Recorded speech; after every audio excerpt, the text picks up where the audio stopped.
Not only do adults suffer the pain and humiliation of discrimination, but the children of those discriminated against become aware of it all too soon. Right, Frank, can you buy me a carpet today? Because we need one for the living room. Yeah, I can buy one, but I've only got 100 quid, alright? Okay, this carpet's brand new, £500. I've got £100 on me today, mate. Here you go. Pay me the money. Okay, where do you come from? We can deliver it.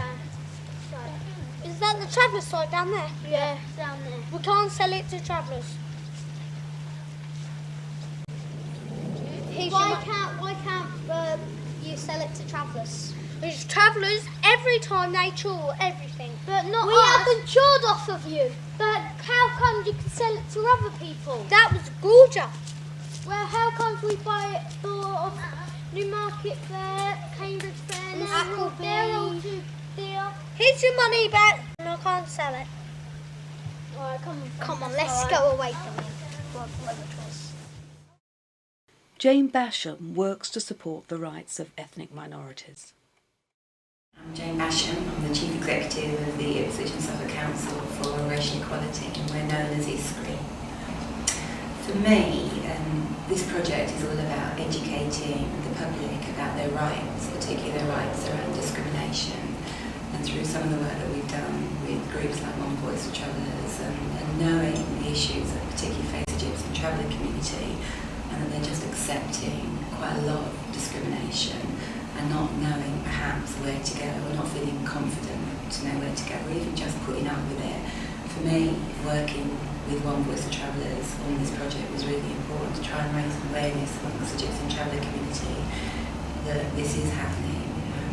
Really importantly is that particularly the filming and working with the community, so that people hear stories from people that they can relate to, people who have had the same experiences, because I think that's a really important way to build the trust and confidence of communities to come forward and say, this is not okay.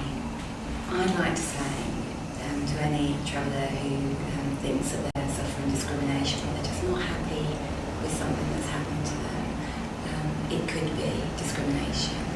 And if you accept it and decide not to challenge it, what does that mean for if you've got children or you're going to have grandchildren? Do you want what you're going through to not stop? And actually, it takes a lot of courage. You have to be really brave to stand up and be counted. But organisations like ISCRI are here to help. And I just think that in order to break that cycle of discrimination, some of if you're feeling bad about what's happened to you, it may be because you're a traveller, and there may be additional factors. It might be because you're getting older and you've got some problems getting into services or getting into places. So it could be disability, it could be to do with your age. So if you're not feeling that great about what's happening to you, please do something about it. And come and talk to people like us, people like One Voice for Travellers, and we will help you decide what the best thing to do. Because if we don't start to stand up and access the laws that we have in this country that are to protect everybody, not just some group, but they're here for everybody, then we're never going to make Suffolk particularly the place that it should be.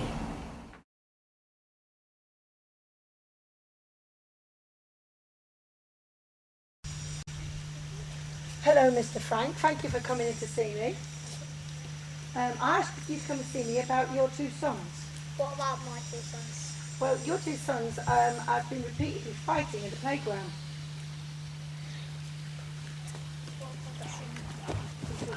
And I think I understand it's about your culture that, you bring your children up to fight. But the problem is, you see, that they're repeatedly getting into scuffles with other children. Well, it ain't our culture to fight. Well, I thought that, because of it's repeatedly those two that are involved, I have the other children's parents have been on to me. No, and where are these other children? Well, I haven't decided to bring those children in because I thought it best to talk to you about your two children. But we don't know, because they could have started it. I have not brought them up to fight. I've brought them up to learn, yeah? If I brought them up to fight, they'd be fighting every kid in the school, right? Yeah, and we say, my dad says, if someone starts on you, we finish it. But I do understand that, but I have to bring to your attention that, we just can't have fighting in the school. What? You didn't bring the other children in, and if parents are complaining, I'm going to make a complaint now.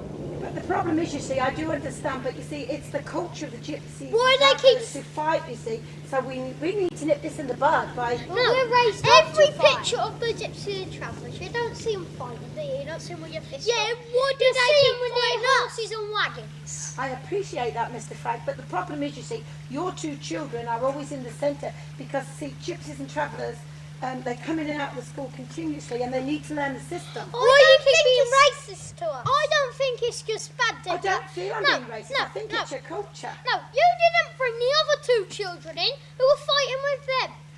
I do understand that. Because they do not know. We do not know. Have they got a witness? Have you got a witness? No, Excuse me, Mrs. W, are you all right with these gypsies? Well, I Did you just call us gyppos? Oh, slip of the tongue. Well, I just thought we ought to have them in because of his two sons repeatedly fighting. The children always fighting. No, we're not always fighting. Now get out. Okay, I will. Also, it's what you would consider as if you were talking to other communities and you were asking them, other different members of different communities, have you ever had anybody, been racist towards you?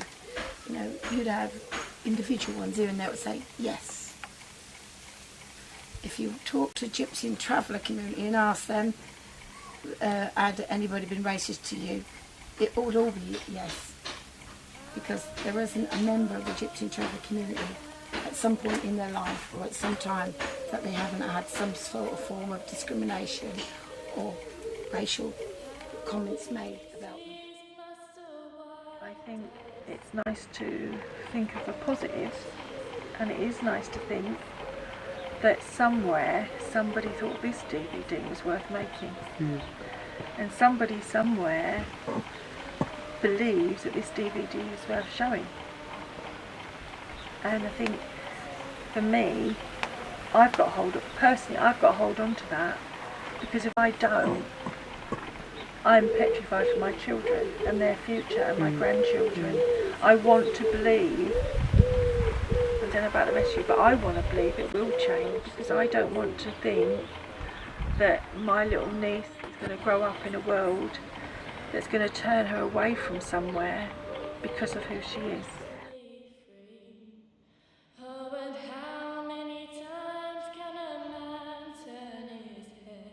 Pretending he just doesn't see.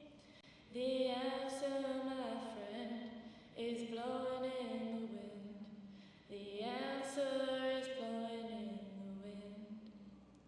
How many times must a man look up before he can see the sky?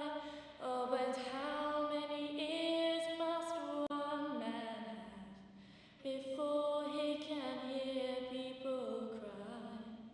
Oh, and how many deaths will it take till he knows that too many people have died?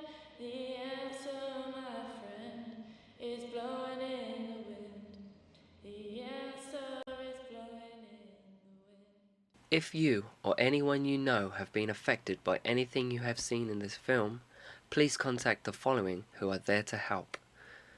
One Voice for Travellers on 01945 477 821, ISCRI on 01473 408 111, or the Suffolk Hate Crime Service on 01473 668966.